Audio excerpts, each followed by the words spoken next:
এসে মায়ের বক্ষ দেশে কর লেপন করলেন, মা তোমার যত ব্যথা দূরে যাক। ভক্ত ভগবান যেমন ভক্তকে পরীক্ষা করেন, ভক্ত তো ভগবানকে পরীক্ষা করে। তুমি আমার অঙ্গ স্পর্শ করলে কেন? অমনি অতিথি বেশ পরিত্যাগ করে শঙ্খ চক্র গদা পদ্ম ধারণ করে ধরা মার সম্মুখে দাঁড়ালেন ভগবান। বললেন, তুমি ভগবান হলেও তুমি পরপুরুষ, আমি পর নারী, তোমায় অভিশাপ দেব। আমার তুমি অভিশাপ দিও না, তোমার ওই ব্যতীত তারপর যুগে তুমি হবে মা যশোমতী। আমি মামা বলে পান করিব, মামা বলে পান করিব, মামা বলে পান করিব, মামা বলে পান করিব, তোমার গলা জড়াইয়ে ধরে মামা বলে পান করিব, তোমার গলা জড়াইয়ে ধরে মামা বলে পান করিব। তোমার ব্যতীত আমি মামা বলে পান করব, তারপর যুগে আমি হব গোপাল। তাই ওমা বেঁধেছিলে পূর্ণ বলে, আবার বাঁধো দুখলে, বন্ধনে বন্ধন দিলে পূর্বের বন্ধন হয় মা ঢিলা, ঢিলা হয়ে যাবে। কিছুক্ষণ পরে বললো, বৃন্দাবনে আর রজ্জু নাই। মা যশোমতী বললেন, তবে দাম নিয়ে এসো। দাম মানে সরোবরের দাম নয়, একটি ধেনু, একটি রজ্জুর সঙ্গে অন্তত 7-8টি ধেনু বাঁধা যায়। হরি বল, দোখা কিংবা নাওন বলে। মা সেই দোখা নাওন জড়াতে লাগলেন, কিন্তু দুটি অঙ্গুলের অভাব, ভক্তি প্রেম, বন্ধন আসছে না। কিছুক্ষণ পরে দাস দাসীগণ বলছো, মা বৃন্দাবনে আর দাম নেই। মা যশোমতী বলছেন, এমন ছেলের সঙ্গে যখন প্রতিজ্ঞা করে আমি মা হয়ে পারলেম না, এমন ছেলের চরণে কোটি কোটিবার প্রণাম।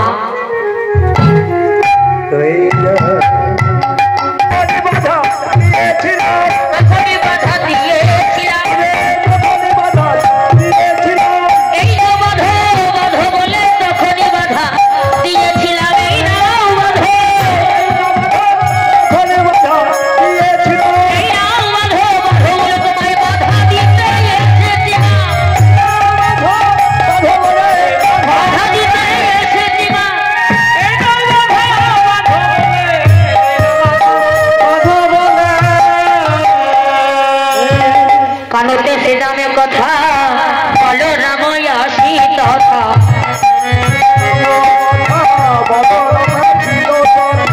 যুগল সাড়ে সারাতি দিল।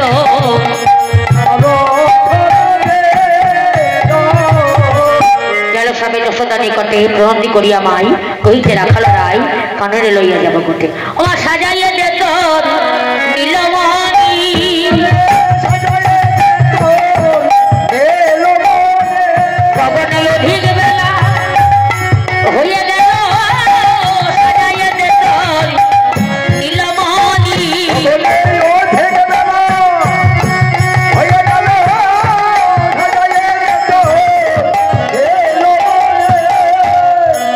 যশোমতী গোপালকে সাজাই নিয়ে বলছে, তোমরা জয় জয় জয় দাও, জয় জয় জয় দাও, গোপাল আজ কোথায় যাবে, জয় জয় জয় দাও, আরে সাজো সাজো বলে তখন পড়ে গেল সারা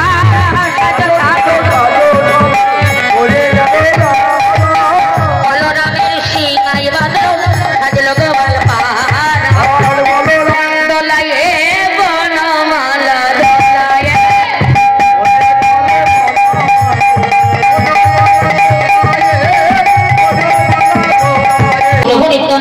হরে কৃষ্ণ হরে রাম রাধা গোবিন্দ ভজ, হরে কৃষ্ণ চৈতন্য প্রভু নিত্যানন্দ, হরে কৃষ্ণ হরে রাম রাধা গোবিন্দ ভজ, হরি বল